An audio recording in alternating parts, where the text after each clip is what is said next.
nama lengkap Ahmad Haikal bin Hasan bin Umar bin... Waduh, panjang. Terus, panjang. Atau Udah sering. Maaf banget. Udah sering langsung ya. Saya malu. Panjang banget ya Babe ya, perlu tahu. Banyak yang nggak tahu, Beb. Banyak yang nggak tahu. Ulang, Pop, biarin. Saya ulang ya namanya ya. Ahmad Haikal bin Umar bin Salim bin Ali bin Syekh Ali bin Abdullah Baras atau Haikal Hasan Baras. Siapa itu? Dapat bocoran dari mana tuh? Panjang amat ya Babe. Babe Haikal lahir 52 tahun yang lalu. Cuma bisa bilang umurnya aja Ben. Tanggal lahirnya juga kontroversi nih. Saya orang kontroversi karena provokator, nggak ada yang jelas. Tempat lahirnya juga nggak jelas, Bogor atau Jakarta. Ini versi Babe sendiri ya. Yang pasti pendakwah atau dikenal sebagai Ustadz Gaul dengan gaya topi dan kacamatanya ini sangat kental dengan logat khas Betawinya. Babe Haikal menyelesaikan pendidikan S1-nya di Budi Luhur, jurusan Teknik Informatika. Setelah sebelumnya sempat sekolah di Saudi Arabia, kemudian melanjutkan ke Perth, Australia. Namun nggak betah, balik ke Indonesia melanjutkan ke ITB untuk S2 bidang teknik industri. Nggak sampai di sini, Babe kemudian sekolah lagi ke Universitas Teknologi Malaysia UTM, ambil jurusan filsafat matematika, kemudian menjadi motivator di berbagai perusahaan, namun Babe ternyata lebih dikenal sebagai pendakwah. Gimana nih coba cerita sedikit dari saat SD sampai SMA, kuliah sekolah di negeri, kuliahnya nggak ada hubungannya dengan agama, kok bisa dikenal sebagai da'i? Pendakwah Be, kapan belajar agamanya Be? Itulah, setiap orang itu adalah dai, nggak boleh diingkari. Ya, setiap orang itu adalah harus menyampaikan balighu anni walau ayah gitu loh. Yang saya suka keberatan dibacakan CV, kenapa? Karena ya begitulah. Yang pasti yang saya senang itu adalah saya sejak 1986 udah ngajar ngaji. Itu yang paling saya senang. Gitu. Jadi ya itulah profesi yang paling saya suka. Saya sering tulis pekerjaan hari-hari guru ngaji kampung. Udah gitu aja. Dari tahun 86 sampai sekarang itu sudah makan waktu lebih daripada 34 tahun yang lalu. Begitulah CV yang benar, yang asik. Yang lainnya nggak asik. Dicatat. Babe kan sering ya buat kontroversi sehingga kadang banyak isu dan gosip seputar Babe Haikal. Ini pernah ada isu bahwa Babe itu Syiah. Gimana ceritanya Be? Padahal Babe kan ketua ANAS DKI, Aliansi Anti Syiah. Ya, saya ketua daripada ANAS DKI, ya Jakarta Raya, Aliansi Nasional Anti Syiah. Jadi nggak mungkin ya isu itu dihembuskan oleh beberapa orang. Ya ternyata kan isu yang salah. Bukan cuma itu, saya juga diisukan pro ISIS. Ternyata salah. Bukan cuma itu, saya juga khilafah, pencetus khilafah. Ternyata salah juga. Ya, itulah topik kita kali ini, jahatnya framing. Karena media dikuasai oleh orang yang bukan berpihak kepada yang benar.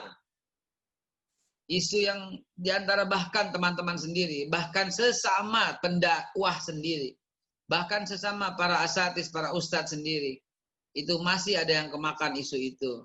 Bayangkan ketika mereka bicara soal Pak Harto, almarhum, mereka berkata begini, maaf ya Babe ya, tuh kok maaf nih ke saya gitu loh. Bahkan teman sendiri berkata, kalau Ustadz mah nggak pernah kekurangan karena pendukung atau didukung oleh cendana grup. Bayangkan, isu itu sangat menyakitkan saudara, sangat membuat tidak nyaman gitu loh. Dan saya bersumpah demi Allah yang memegang jiwa ini, apa yang tadi saya sampaikan itu tak ada yang benar. Semua hanyalah framing. Mbak Titi, gitu, Mbak Mami. Lalu kan biasa kan setiap orang ikut foto. Fotonya disebarkan ke seluruh media sosial. Jadilah antek. Saya pernah berkata bahwa di hari yang berduka Syiah ini kita juga pantas loh berkata labbaik ya Husain, karena Al Husain adalah mujahid ulung di zamannya gitu. Tiba-tiba klaim, Babe itu Syiah ternyata gitu. Dan seterusnya itu wanita bayarannya. Dan seterusnya. Nah, jadi kejadian seperti ini membuka kita melek hukum IT ya, IT, dan juga membuat aplikasi seperti yang Mbak Neno sampaikan. Namun saya tidak mengulang apa yang Mbak Neno sampaikan. Yang kita perlukan itu bukan cuma itu, tapi yang lain. Tuh bawa sini aja. Ya, maaf ya. Jadi yang kita perlukan seluruh aplikasi, dan itu kita lagi bangun. Ya, kita lagi bangun semua. Dan belum mampu saya menceritakan ini, gitu ya. Belum mampu saya menceritakan ini karena memang masih bersifat sangat rahasia, gitu ya. Bersifat sangat rahasia. Jadi intinya adalah dalam waktu 10 menit ini yang ingin saya sampaikan, kita ini mesti berjuang. Jangan cuma jadi penonton. Kebanyakan, sebagian besar dari kita itu penonton. Mohon maaf. Dalam setiap pengajian saya bicara di ratusan, ribuan bahkan. Ribuan lah gitu loh. Ya, setiap mungkin ya. Tapi siapa pelakunya yang ikut di dalamnya? Kurangnya ibda binafsik, kurangnya mulai dari diri sendiri. Apa yang Mbak Nino lakukan coba? Mbak Nino telah melakukan sebuah terobosan untuk itu. Bayangkan kalau ada 10 nenok di Indonesia, kayak apa coba? Ada 10 nenok di Indonesia itu kayak apa? Satu aja bikin heboh. Apalagi 10. Rame Indonesia gitu kan. Bayangkan kalau ada 10 orang seperti Gus Nur. Coba. 10 orang seperti Gus Nur. Apa nggak pusing gitu loh? Apa nggak pusing konglomerat gitu loh? Disikat terus sama Gus Nur setiap ceramahnya. Bayangkan coba.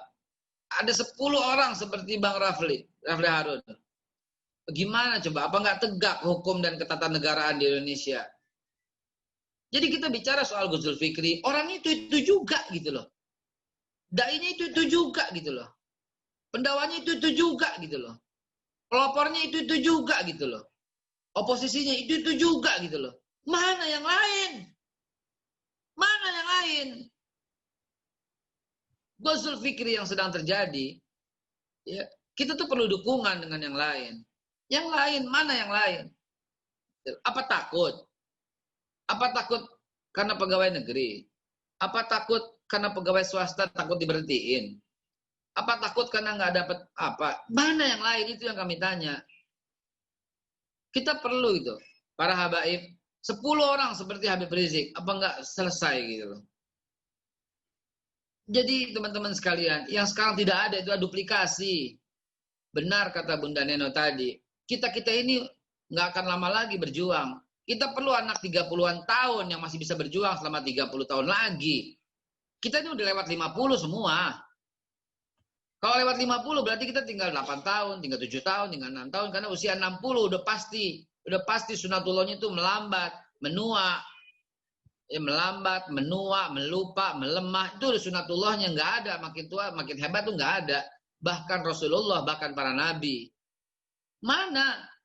Kalau bicara soal pemuda di zaman Belanda, coba. Kan mereka yang teriak. Sehingga Indonesia bisa mengusir Belanda. Orang tuanya takut. Yang pertama kali teriak sama Belanda siapa coba kalau bukan para pemuda? Zaman Jepang. Yang pertama kali ngelawan sama Jepang siapa? Ketika orang tua mau berunding. Itu pimpinan pesantren Cotpling dari Aceh sana. Ya, Tengku Abdul Jalil dan orang-orangnya. Mana coba? Mau merdeka. Yang bergerak siapa? Pemudanya. Siapa? Kan orang tuanya mau berunding dulu. Kan pemuda culik Bung Karno, Bung Hatta buat maksain kemerdekaan. Ketika Bung Karno lebih dekat pada Aidit, pada Lukman, Nyoto, PKI, semua lebih dekat. Dan jauh daripada ulama.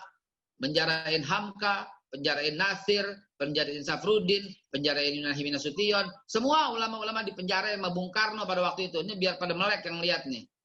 Biar pada dengar semuanya nih. Ya, emang Bung Karno proklamator kita, betul. Tapi jangan jadikan dia dewa atas segalanya, karena di akhirnya juga banyak kesalahan. Dan kita memang telah ampuni dan maafkan semua itu. Mikul duhur mendem jero, kata Pak Harto. Ya, dan kita agar sekedar tahu saja gitu loh. Siapa yang luruskan kembali Bung Karno ketika berada dalam kesalahan seperti itu? Kalau bukan anak muda angkatan eksponen 66 yang turun ke jalan dan berkata mahmilupkan Soekarno. Ketika Pak Harto 32 tahun, yang naik gedung-gedung itu siapa? Yang naik gedung DPR itu siapa? Nah, sekarang ini kemana anak mudanya gitu loh? Kita bicara soal Ghazul Fikri, kita bicara soal Perang Urat Syaraf, kita bicara soal keunggulan IT. Masa kita lagi? Masa yang berjuang di hadapan-depan kita lagi? Masa yang bikin ini, bikin itu kita lagi? Orang akan berkata, lo lagi. Dan kalau umpamanya 10 tahun yang akan datang ketika kita sudah melemah, melambat, menua, melupa, bagaimana gitu loh? Bagaimana parahnya perilaku LGBT saat ini? Siapa yang jagain itu semua? Bagaimana kehalalan food yang tadi ya Mbak Brando katakan? Coba. Sementara kita setiap hari di framing, di fitnah, meminjam kata-kata Gus Nur yang sebentar lagi akan saya tutup nih, saya serahkan kepada Gus Nur. Gus Nur tuh berkata, mana Gus Nurnya, Gus? Ada tuh. Sambut Gus. Gus, sambut Gus. Gus Nur berkata, yang bikin hancur Indonesia itu bukan khilafah. Yang bikin hancur Indonesia itu bukan Islam radikal. Bukan HTI. Bukan itu. Walaupun kita tidak sependapat dengan apa yang saya sebutkan tadi. Tapi yang bikin hancur Indonesia itu adalah korupsi yang menggila. Hancurnya generasi muda. Fatal errornya mereka diputuskan mata rantai dengan sejarah. Diberi kebebasan yang terlalu gawat. Nih, bangsa hancur karena yang paling cepat, satu, cara menghancurkan bangsa, putuskan mata rantai dia dengan sejarah. Satu, putuskan mata rantai. Sehingga dia tidak punya jati diri lagi. Ini seperti apa? Seperti orang Islam yang tercabut akidahnya. Maka pemuda yang hilang rasa nasionalismenya, kepahlawanannya, hilang merah putihnya, hilang burung garudanya, hilang Indonesia Rayanya, akan mempercepat runtuhnya NKRI kita. Kedua, beri dia kebebasan. Dan sekarang apa coba yang nggak bebas? Semua bebas diakses. Semua bebas bikin apapun. Kita yang larang dituduh intoleran. Kita yang meluruskan dituduh anti kebinekaan. Kita yang menegakkan yang hak dituduh apa? Radikal, teroris. Dan kekuatan media mereka telah menciptakan framing-framing seperti itu. Inilah yang saya mau sampaikan teman-teman, agar diskusi kita menarik. Saya cukupkan dulu sebentar. Mari, jangan kita lagi. Mari tampil dong, gitu loh. Saya sering berkata, Anda sholat, nggak ada resiko. Nggak ada resiko. Zaman Belanda, orang sholat nggak masalah. Zaman Belanda, malah dibangunin masjid, diajak pergi haji. Tapi teriak Allahu Akbar, teriak merdeka, langsung ditangkap sama Belanda, dituduh teroris.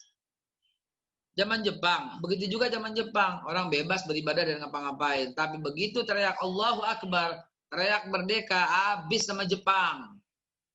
Ngibarin bendera merah putih, habis sama Jepang. Begitu juga zaman sekarang. Kita boleh sholat, nggak akan dilarang. Tapi begitu kita kritik, habis dimiskinkan, habis dikucilkan, habis dibully, habis di framing buruk.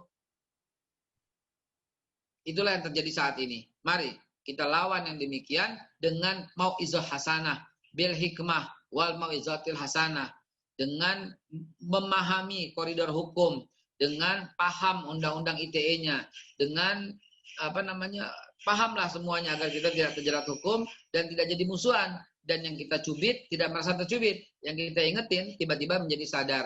Itulah dakwah yang sangat cantik, bil hikmah wal mau'izatil hasanah. Demikian dari saya sekilas untuk kita diskusikan berikutnya. Jazakumullah. Assalamualaikum warahmatullahi wabarakatuh. Forum Tanah Air mengucapkan terima kasih dan jangan lupa untuk subscribe, like, dan komen video-video kami.